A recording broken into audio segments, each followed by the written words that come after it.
මගේ නම තිසර. මම තාම කැම්පස් එකේ ඉගෙන ගන්නවා. ජීවිතේ කියන්නේ හරිම අමුතු දෙයක් කියලා මට හිතෙන්නේ මගේ මේ අත්දැකීම් එක්ක. මම යාළු වෙලා ඉන්නේ කලණි එක්ක. කලණි කියන්නේ මම දකින විදියට හරිම වාසනාවන්ත කෙල්ලෙක්. එයා හරිම ලස්සනයි. ඒ වගේම සල්ලි තියෙන පවුලක කෙනෙක්. අපේ අතරේ පටන් ගත්තේ කැම්පස් එකේ පළවෙනි අවුරුද්දේදීමයි. එයා මට ආදරේ කරද්දි කිසිම ලිමිට් එකක් තිබ්බේ නෑ. සමහර විට එයා හරිම නිදහස් පරිසරයක හැදුණු නිසා වෙන්නේ නැති.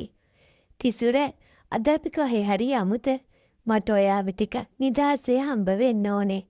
දවසක් කලණි මට එහෙම කිව්වේ අපි ලෙක්චර් එකක් ඉවර වෙලා එළියට එද්දී. අදත් යමුද? ඊයේත් අපි එළියට ගියානේ මැනික. මම එයාගේ අතින් අල්ලගෙන hina වෙලා කිව්වා. අනේ තිසුර මට ඔයා නැතුව ඉන්න බෑ කියලා ඔයා දන්නවනේ. අද අපි හොඳ හොටෙල් එකකට යමු. මමයි ඔයයි විතරක් ඉන්න තැනකට. කලණි මගේ තියා හරිම ආදරෙන් බලලා කිව්වා. ඉතින් මටත් බෑ කියන්න බෑ. අපේ හිත අතර තිබුණේ ආදරේටත් එහා ගිය ලොකු බැඳීමක්. අපි නිතරම වගේ හොටෙල් වලට ගියා. නිදහසේ කාලය ගත කළා. එයා මට ඕනෙම දෙයක් කරන්න ඉඩ දුන්නා. ඒ තරමටම එයා මට පිස්සුවෙන් වගේ ආදරේ කළා. කලණිලගේ ගෙදරිනුත් මට කිසිම ප්‍රශ්නයක් තිබුණේ නැහැ. මම නිතරම එහෙ යනවා එනවා. කලණිගේ අම්මා නැති වෙලා දැන් ටික කාලයක්. එයාගේ තාත්තා හරිම බිසී මනුස්සයෙක්. එයාගේ බිස්නස් වැඩ නිසා එයා ගොඩාක් වෙලාවට හිටියේ ගෙදරින් පිට. කලණිටයි මටයි ගෙදරත් ඕනේ තරම් නිදහස තිබුණා. දවසක් මම කලණිලාගේ ගෙදර ගියේ එයාගේ නෝට්ස් වගේක් ඉල්ලගන්න කියලා හිතාගෙන. මම කේකාවට ගිහින් බෙල් එක ගැහුවා. දොර ඇරී මම මීට කලින් දැකලා නැති කෑණු කෙනෙක්. මම ඇත්තටම තප්පර කිහිපයක් එයා දිහා බලාගෙනම හිටියා. එයාගේ වයස අවුරුදු 40ක් විතර ඇති කියලා මට හිතුණා. ඒත් එයා හරිම ලස්සනයි. එයා ඇඳගෙන හිටපු ගෙදරට අදින ඇඳුම එයාගේ ඇඟට ගොඩාක් තද වෙලා තිබුණා. එයාගේ ඇඟේ හැඩේ දැක්කම ඕනෑම පිරිමියෙක්ගේ ඇස් එතන නතර වෙනවා. මටත් මගේ ඇස් දෙක එයාගෙන් අයින් කරගන්න බැරි වුණා. ඔයා කවද හම්බ වෙන්න ආවේ? එයා හරිම මිහිරි කටහඬකින් මගෙන් ඇහුවා. මම තිසුර කලණිව හම්බ වෙන්න ආවේ. මම ටිකක් ගත ගහ කිව්වා. එතකොටම කලණි සාලයට ආවා. තිසුර ඔයා ආවද? එන්න ඇතුළට. මම මේ නෝට්ස් ටික ලෑස්ති කරන ගමක් හිටියේ. කලණි මගේ අතින් අල්ලගෙන ගේ ඇතුළට ඇදගෙන ගියා. ඊට පස්සේ අර කාන්තාව පෙන්නලා කිව්වා. මේ ඉන්නේ අපේ තාත්තගේ අලුත් වයිෆ් කමනි.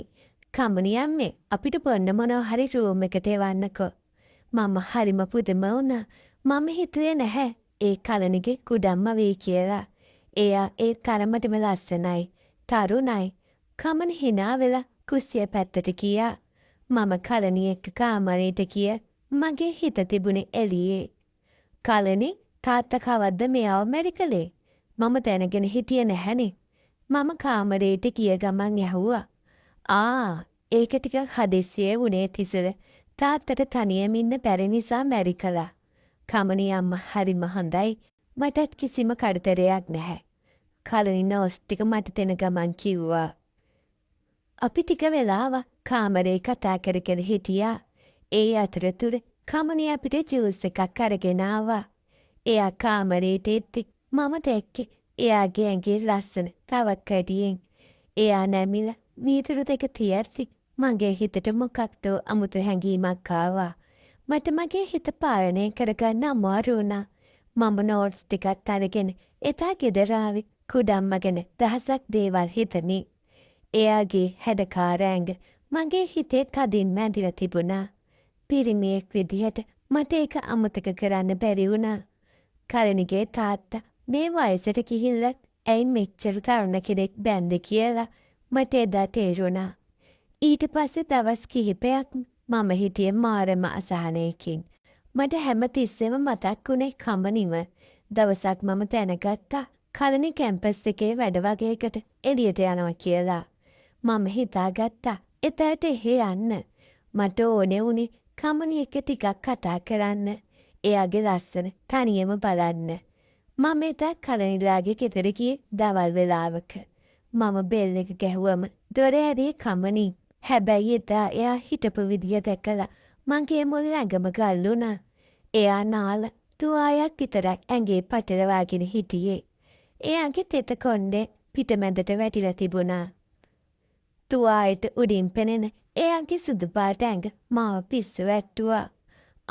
තිසුර පුතානේ කලනි නම් ගෙදර නැහැ. එයා කිව්වේ නැත්ත එළියට යනවා කියලා. කමනි දොරෙද්දට මුවා වෙලා ඇහුවා. මම දන්නේ නැහැ. මම නිකන් ආවේ. මම බොරුවක් කිව්වා. මගේ කටහඬත් වෙවුලනවා වගේ මට දැනුණා. කමක් නැහැ. එන්න ඇතුළට. පවනි දැන් එයි. මම මේ නාලා ආවා විතරයි. ඉන්න. මම ඇඳුමත් ඇගෙන එන්නම්. එහෙම කියලා කමනි මාව සාලේ වාඩි කරවලා එයාගේ කාමරේ පැත්තට ගියා. මම සාලේ ඉඳගෙන හිටියට මගේ හිත තිබුණේ කමනිගේ කාමරේ ගාව. මට මාරම අමාරුවක් දැනුනේ. එයාගේ තුවාය ඇඳපු රූපය මගේ ඇස් ඉස්සරහා මැවි පෙනුණා. මම මටත් නොදැනීම හෙමින් සැරේ කාමරේ පැත්තට ගියා. මට ඕනේ වුණේ එයා ඇඳුම් මාරු කරනවා එකපාරක් හරි බලන්න. මම කාමරේ දොර ගාවට ගිහින් බැලුවා. දොර ටිකක් කඩවල් කරලා තිබුණේ. මම මේ හිඩසින් ඇතුළත බැලුවා. කමනි ඇත්තටම ඇඳුම් මාරු කරන්න ලෑස්ති වෙනවා. ඒ වෙලාවේ මට දැනුනේ මුළු ලෝකෙම නතර වෙලා වගේ. මම හුස්ම ගන්න එකත් නතර කරලා බලාගෙන හිටියා. ඒත් එක පාරටම කමනි මම ඉන්න පැත්ත හැරිලා බැලුවා. එයා මාව දැක්කා. එයා එක පාරටම කලබල වෙලා බය වුණා. තිසුර එයා ටිකක් හයියෙන් කෑ ගහලා බාත්රූම් එක පැත්තට දිව්වා. මම බය වුණ පාර මගේ පණ එපා වුණා. මම දුවගෙන සාලයට ඇවිත් ගෙදරින් එළියට දිව්වා. මට හිතුනේ මගේ ජීවිතේ අදින් ඉවරයි කියලා. කලනිගේ තාත්තාව මාව මරාදායි කියලා මට බය හිතුණා. මම කරපු දේ ගැන මට මානම ලැජ්ජාවක් සහ පසුතැවීමක් දැනුණා. මම එදා ගෙදර ගිහින් රෑ පුරාම කල්පනා කළා. මම කරපු වැරැද්දේ බරපතලකම මට තේරුණා. කලනි මට එච්චරටම ආදරය කරද්දි මම කොහොමද එයාගේ ගෙදරටම ගියේ එයාගේ කුඩම්ම දිහා ඒ වගේ විදිහට බැලුවේ. මට මං ගැනම මාරම පිළිකුලක් දැනුණා. පහුදා කලනි මට කෝල් කළා. තිසුර ඔයා අයියා අපේ ගෙදර ආවද? කමනි අම්මා කිව්වා ඔයා ඇවිත් ඉක්මනට ගියා කියලා. මොකක් හරි ප්‍රශ්නයක්ද? මම එකපාරටම ගොත ගැහුවා. නැහැ මැරික. මට පොඩි වැඩක් මතක් වෙලා ඉක්මනට යන්න වුණා. සෝරි මට ඔයාට කියන්න බැරි වුණාට. ඔයා මොකද මේ වෙවුලන්නේ? ඔයාට සනීප නැද්ද? කලනි හරිම ආදරෙන් ඇහුවා. නැහැ මැනික මම හොඳින්. මම පස්සේ කන්නංකෝ. මම ෆෝන් එක තිබ්බා. කමනි කලනිට කිසිම දෙයක් කියලා තිබුණේ නැහැ. එයා මම කරපු දේ රහසක් විදිහට තියාගත්තා. මම හිතන්නේ එයා ඒක කරේ කලනිගේ මගේ සතුට වෙනුවෙන් වෙන්නේ නැති. හැබැයි එදායින් පස්සේ මගේ හිතට පොරොන්දු වුණා. කවදාවත් ගැහැණු කෙනෙක් දිහා ඒ වගේ වැරදි හැකින් බලන්නේ නැහැ කියලා. ආදරේ කියන්නේ ලස්සන දෙයක්. ඒත් ඒ ආදරේ ඇතුලේ ගෞරවය කියන දේ තියෙන්න ඕනේ. මගේ ආසාවන් නිසා මට ගොඩාක් වටින කලනිව නැති කරගන්න ගියේ. එදා ඒ සිද්ධ වුණ දේ මගේ ජීවිතේට ලොකු පාඩමක් වුණා. අද මම කලනිට වෙනදාටත් වඩා ආදරේ කරනවා. ඒ වගේම ඕනෑම ගැහැණු කෙනෙකුට ගෞරව කරන්න මම ඉගෙන ගත්තා.